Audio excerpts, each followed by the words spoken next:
Hello viewers, welcome to the channel. लेके आई हूँ एक सिंपल सा नेविगेशन डिज़ाइन किया है मैंने यहाँ पे। इसके ऊपर मैंने यहाँ पे होवर इफेक्ट नहीं दिया है। इस डिज़ाइन के कंप्लीट कोड को आपके साथ डिस्कस करने वाली हूँ कि किस तरह से सिंपल स्टेप से आप ऐसा कोड डिज़ाइन कर सकते हैं। और प्लीज़ वीडियो के साथ बने रहिएगा और आउटपुट आपको बहुत पसंद आने वाला है। धीरे धीरे इसकी कॉम्प्लेक्सिटी को आगे बढ़ाते रहेंगे। तो फटाफट से स्टार्ट करते हैं code designing. We all know HTML के अंदर डॉक टैग डिक्लेरेशन करनी पड़ती है, जिससे कि वेब ब्राउजर को पता चलता है कि ये किस तरह का पेज है। तो ये डॉक टैग HTML से क्या होगा, सारी लाइब्रेरी फाइल्स HTML के इंक्लूड हो जाएंगी। उसके बाद आपको यहाँ पे HTML टैग डालना है ब्राउजर को बताने के लिए कि जो लैंग्वेज नीचे चेक करनी है, जिसकी पार्सिंग करनी है, वो HTML लैंग्वेज है। HTML लैंग्वेज के आगे दो पार्ट्स होते हैं, एक होता है इसका हेड पार्ट और एक होता है इसका बॉडी पार्ट। हेड पार्ट के अंदर हम लोग जितनी भी CSS फाइल है, जावास्क्रिप्ट है, कोई इंटरनल CSS लिखना चाहते हैं, वो सब हम हेड के अंदर काम करते हैं। अभी के लिए मेरे पास इतना कुछ JS कॉल करने को नहीं है, तो मैं डायरेक्टली यहाँ पे बॉडी के ऊपर आ गई हूँ। बॉडी कंटेंट लिखेंगे, ठीक है। तो बॉडी हम करना क्या चाहते हैं, हम एक मेन्यू बार डिज़ाइन करनी है और वो मेन्यू बार जो है वो बीच में आनी चाहिए। उसके अंदर 3-4 लिस्टें होनी चाहिए, 3-4 मेन्यू आइटम होनी चाहिए। तो कैसे शुरू करेंगे, यहाँ पे हम सबसे पहले एक डिव लगाएंगे जो हमारी कंटेंट डिव होगी। कंटेंट डिव क्यों होती है, देखिए अभी पता चल जाएगा जब मैं ये डिज़ाइन बनाऊंगी। अभी के लिए मैं सिर्फ एक क्लास, एक डमी नाम दे रही हूँ। डमी नाम का मतलब ये कि अभी के लिए ऐसा करने से कोई चेंज नहीं आएगा, चाहे कल को आप ये डिव नहीं भी लेंगे तो भी चलेगा। चेंजेस आप साथ साथ देखिएगा।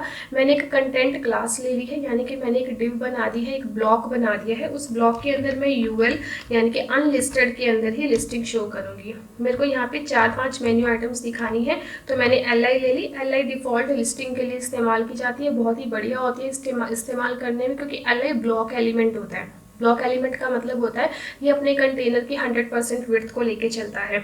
तो इसीलिए हम लोग जब भी मेन्यू बार डिज़ाइन करते हैं तो हम LI का इस्तेमाल करते हैं। अब LI पे तो क्लिक करके हम किसी पेज पे नहीं जा सकते, हम लिस्टिंग इसलिए करते हैं ना, नेविगेशन क्यों बनाते हैं कि हम नेविगेशन पे क्लिक करेंगे दूसरे पेज पे पहुंच जाएंगे। LI पे क्लिक करके आप दूसरे पेज पे नहीं पहुंच सकते। इसके लिए हमें क्या करना पड़ेगा, LI के अंदर ही एंकर टैग को कॉल करना पड़ेगा, क्योंकि एंकर टैग के पास ही ये ताकत अभी के लिए दी गई है कि वो दूसरे पेज को खोल के देगा आपको। तो यहाँ पे मैंने एंकर टैग के अंदर मैं यहाँ पे लिख देती हूँ जो भी कंटेंट आपको मिलेगा आप वो यहाँ पे लिख सकते हैं। फटाफट से इस लाइन को कॉपी कर लेते हैं, बार बार लिखने की ज़रूरत आपको नहीं है, क्योंकि आपने LI के अंदर ही 6-7 LIs इसके जैसी बनानी होती हैं, ठीक है। तो मैंने यहाँ पे फॉर द टाइमिंग मैं मान लीजिए 5 LIs बना देती हूँ। अब होम मेरे पास आ गया है, कंटेंट को फटाफट से चेंज कर देती हूँ, नाम चेंज कर देती हूँ इनके, ठीक है। तो ये मेरा अबाउट अस कंटेंट है, देन इज कॉन्टैक्ट अस। ऐसे ही एक मैं रख लेती हूँ यहाँ पे अपने लिए प्राइवेसी पॉलिसी,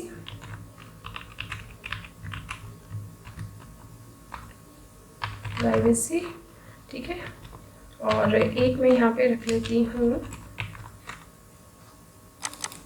यहाँ पे टर्म्स एंड कंडीशन, ठीक है। टर्म्स एंड कंडीशन के लिए मैंने बस ऐसे TNC करके लिख दिया है। चलिए आउटपुट चेक करते हैं कि इसका आउटपुट क्या होगा।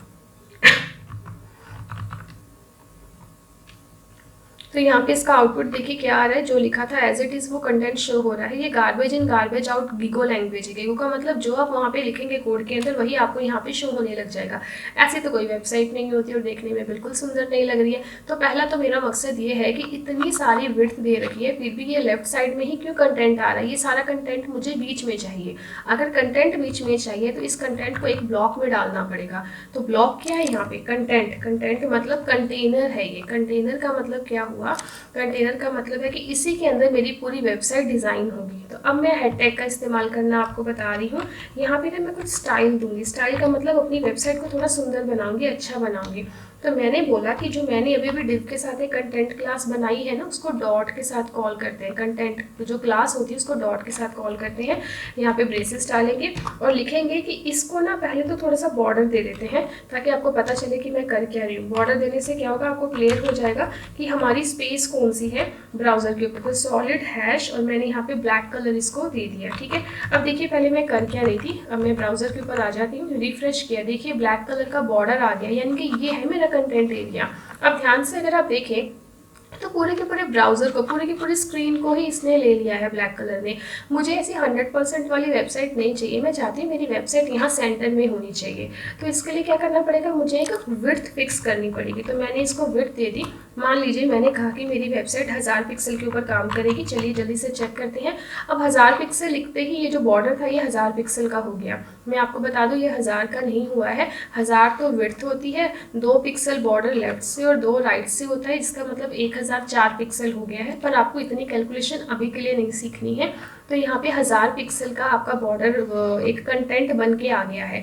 पर ये तो लेफ्ट साइड में आ रहा है, मैं चाहती हूँ कि ये सेंटर में आए। इसके लिए क्या करना पड़ेगा, विड्थ के यहाँ पे जाइए, एंटर प्रेस करिए, मार्जिन देंगे इसको। तो यहाँ पे मार्जिन के लिए कोड होगा मार्जिन 0 ऑटो। मार्जिन 0 ऑटो का पहले तो मतलब समझ लीजिए, फिर हम इसका आउटपुट देखेंगे।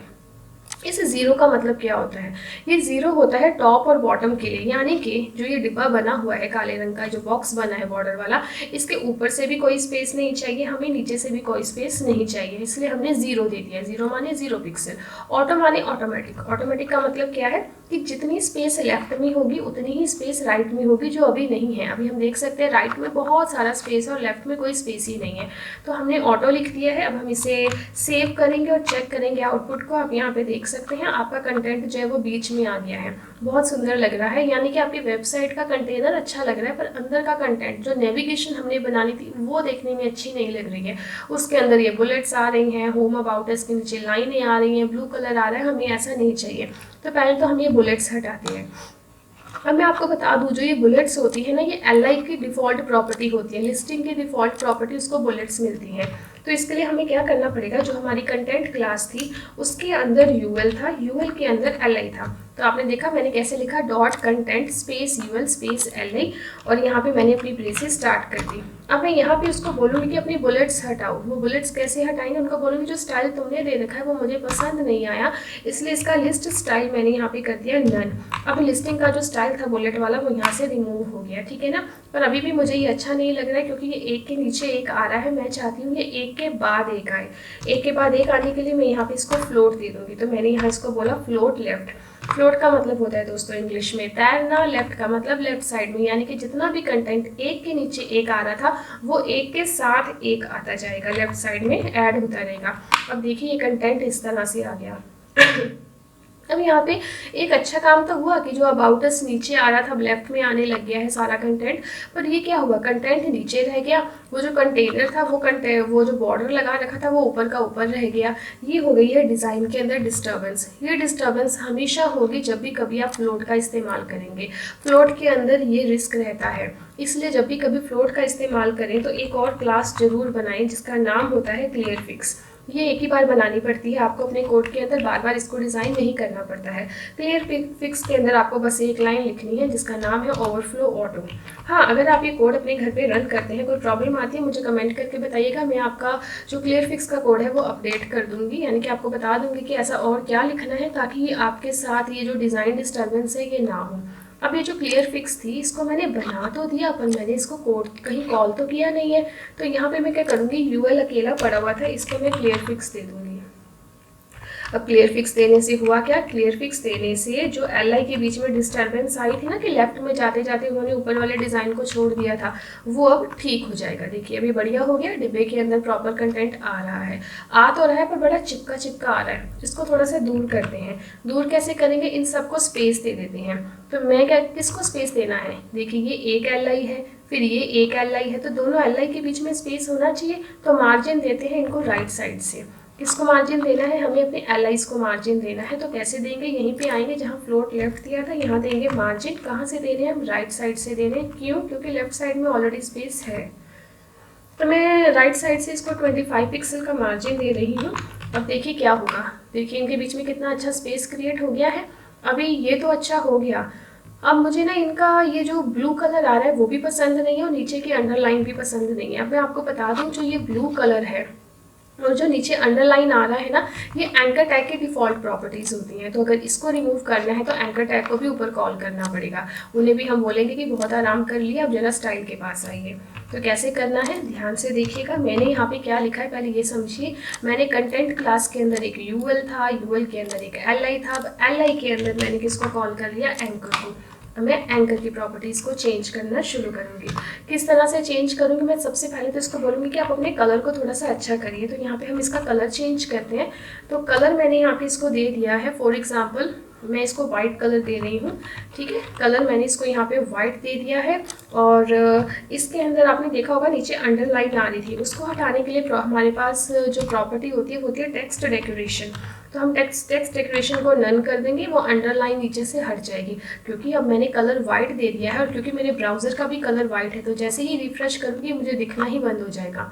इसलिए ऐसे करती हूँ, LI को कोई बैकग्राउंड कलर ऐसा दे देती हूँ जिसके ऊपर की वाइट कलर अच्छे से दिखे। तो मैंने LI को बैकग्राउंड कलर यहाँ पे ब्लू दे दिया है, ठीक है। धीरे धीरे मैं आपको कलर कोड निकालना भी सिखाऊंगी। चलिए रिफ्रेश करके देखते हैं। हाँ, डिज़ाइन ठीक लग रहा है, मतलब वैसा नहीं लग रहा है जैसा हम करना चाहते हैं, पर जो हमने अब तक लिखा वैसा वैसा हमें दिखने लग चुका है। पर एक प्रॉब्लम है कि जो बैकग्राउंड कलर है पीछे वो बिल्कुल चिपका चिपका आ रहा है लिखे हुए टेक्स्ट के साथ। तो इसके लिए हमें इसमें कुछ स्पेस चाहिए।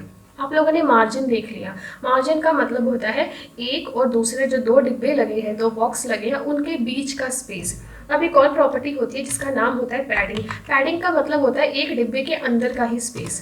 तो मैंने यहाँ पे पैडिंग में यहाँ पे जहाँ ऑटो लिखा है इसको हटा के यहाँ लिख दूंगी 10 पिक्सल। अब 10 पिक्सल लिखने से क्या होगा, जो ये डिब्बा आप देख रहे हैं ना होम वाला, इसके ऊपर नीचे लेफ्ट राइट चारों तरफ 10-10 पिक्सल का स्पेस बन जाएगा। रिफ्रेश करके देखते हैं, ये देखिए स्पेस बन गया। ऊपर से नीचे से लेफ्ट से राइट से 10-10 पिक्सल का स्पेस आ गया है।